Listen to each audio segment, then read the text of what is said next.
എന്റെ അമ്മേ.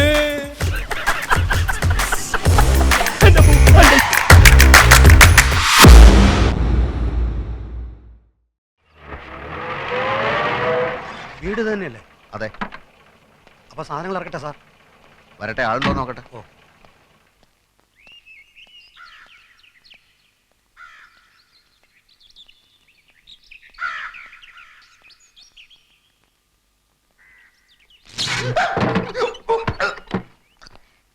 ആരാ?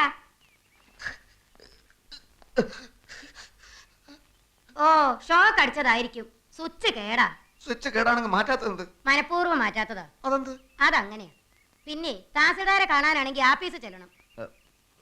ഞാൻ പുതിയ തഹസിൽദാരാ.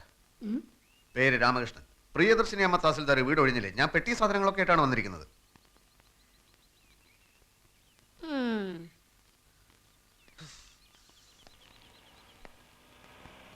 പെട്ടികൾ ഇറക്കട്ടെ സാർ?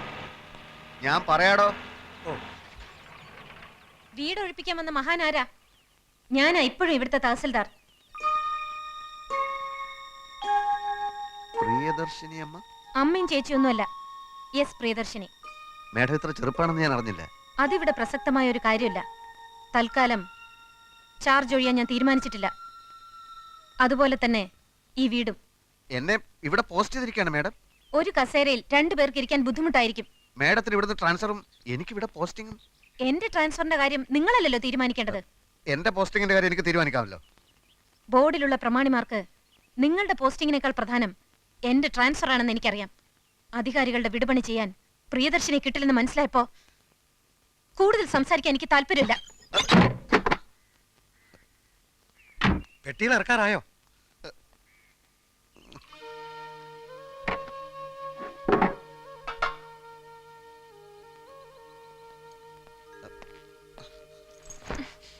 ഒരേ ഡിപ്പാർട്ട്മെന്റിൽ ജോലി ചെയ്യുന്ന ഒരു സഹജീവിയാണ് ഞാനെന്നുള്ള പരിഗണന വേണ്ട. ഞാനൊരു മനുഷ്യജീവിയല്ലേ?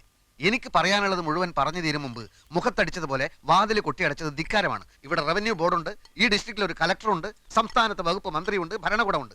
കേവലം ഒരു തഹസിൽദാരായ നിങ്ങൾ എന്നെ പേടിപ്പിക്കാൻ നോക്കുകയാണ്.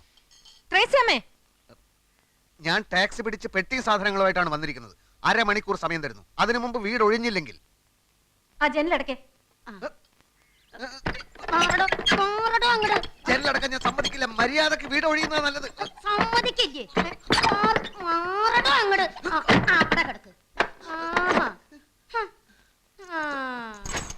പെണ്ണുമ്പിള്ളേ, എന്റെ ദേഷ്യം കൂടും തോറും നിങ്ങൾക്ക് ഉണ്ടാവാൻ പോകുന്ന ഭവിഷ്യത്തിന്റെ ആക്കം കൂടുകയുള്ളൂ എന്ന് മനസ്സിലാക്കുന്നത് നന്നായി.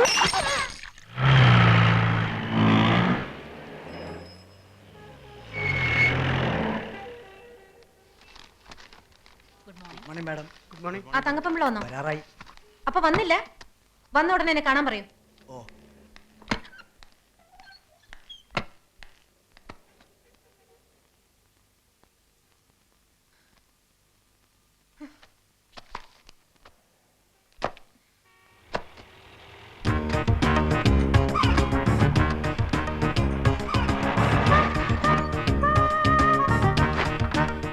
പെട്ടിയും സാധനങ്ങൾ ഇറക്കട്ടെ സാർ?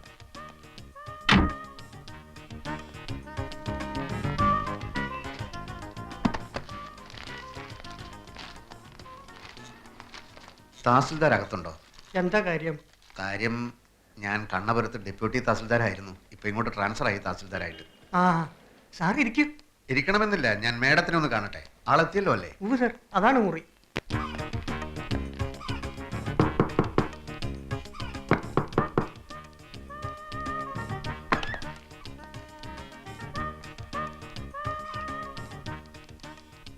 ഞാൻ മാപ്പ് പറയാൻ വന്നതാണ്. ഞാനങ്ങനെ ക്ഷോഭിച്ച് സംസാരിക്കാൻ പാടില്ലായിരുന്നു, പ്രത്യേകിച്ചും ഒരു സ്ത്രീയോട്. ഞാൻ കാരണം ഒരു ഗ്ലാസും പൊട്ടി. ഗ്ലാസ് ഞാൻ വാങ്ങിച്ചു തന്നേക്കാം. എവിടാ നാട്? നാട് ഇന്ത്യ. അയ്യോ മേഡം ഭയങ്കര തമാശക്കാരിയാണല്ലോ. ഇത്രയും ഞാൻ പ്രതീക്ഷിച്ചില്ല. പുറത്തു പോണം, ഞാൻ ഡ്യൂട്ടിയിലാണ്. ഇന്ററപ്റ്റ് ചെയ്യാൻ ഒരാളെയും ഞാൻ സമ്മതിക്കാറില്ല. മേഡം എന്നോട് ഇത്തിരി ദയവ് കാട്ടണം. എൻ്റെ 2 പെങ്ങന്മാർക്ക് ഇവിടുത്തെ കോളേജിൽ അഡ്മിഷൻ പറഞ്ഞു വെച്ചിരിക്കുക. വീട്ടു സാധനങ്ങളൊക്കെ പാക്ക് ചെയ്ത് അമ്മ നാട്ടിൽ കാത്തിരിക്കുക. തഹസിൽദാരായി പ്രൊമോഷനായിട്ട് എൻ്റെ ആദ്യത്തെ പോസ്റ്റിംഗ് ആണിത്. മേഡം നല്ല മനസ്സ് വിചാരിച്ച് എനിക്ക് ചാർജ് ഒഴിഞ്ഞു തന്നില്ലെങ്കിൽ എൻ്റെ കാര്യം. ഇയാൾക്ക് കോമൺ സെൻസ് ഇല്ലേ? കാര്യം പറഞ്ഞ മനസ്സിലാവില്ലേ? പുറത്തു പോവാൻ. മാഡം ഞാൻ കുറുപ്പേ, നാരായണ, ഇയാൾ എന്നെ ജോലി ചെയ്യാൻ സമ്മതിക്കുന്നില്ല. മാഡം ഞാൻ get lost I say.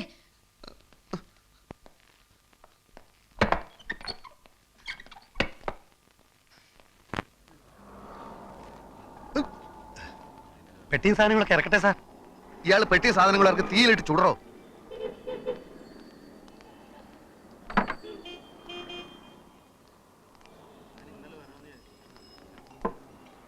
Sir ഇവിടെ പോസ്റ്റിംഗ് കിട്ടി വന്നതല്ലേ, ചുമ്മാ ആ സ്ത്രീയുടെ മുമ്പിൽ താണു കൊടുക്കേണ്ട കാര്യം എന്താ?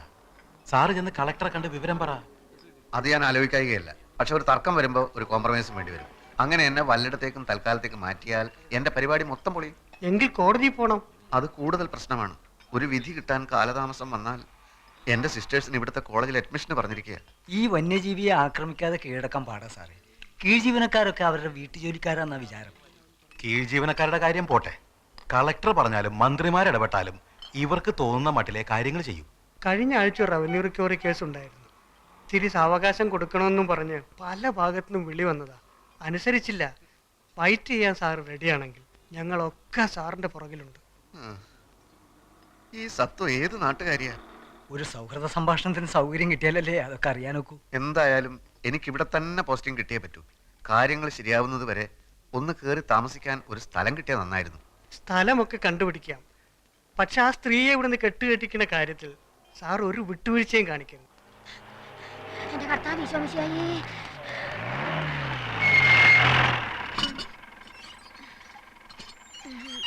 ഒരു കാര്യം തന്നെ പലതവണ പറയണോ? എങ്കിൽ പറയാം. ഞാൻ ഓഫീസിൽ നിന്ന് വരുമ്പോ സാധനങ്ങൾ വാങ്ങിച്ച് ഗേറ്റിൽ കാത്തു നിൽക്കണം. മനസ്സിലായോ? ഞാൻ നേരത്തെ വീട്ടിൽ നിന്ന് ഇറങ്ങിയതാ സാറ്. പലചരക്ക് കടയിൽ നല്ല തിരക്ക്.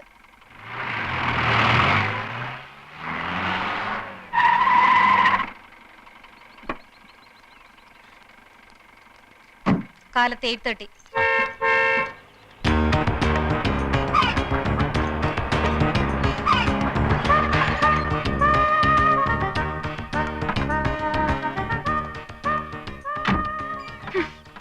പെട്ടികൾ ഇറക്കേണ്ട ആവശ്യമില്ലല്ലോ സാർ. ഇറക്കണോ പെട്ടികള്?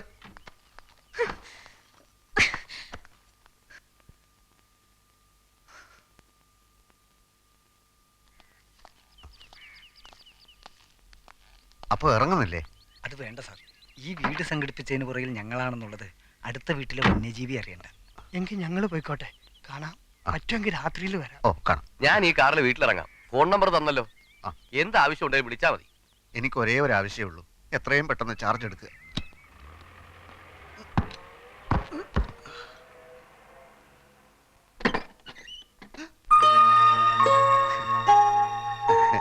എന്റെ ഭാഗ്യത്തിന് ഇങ്ങനെ ഒരു വീട് ഒത്തു കിട്ടി.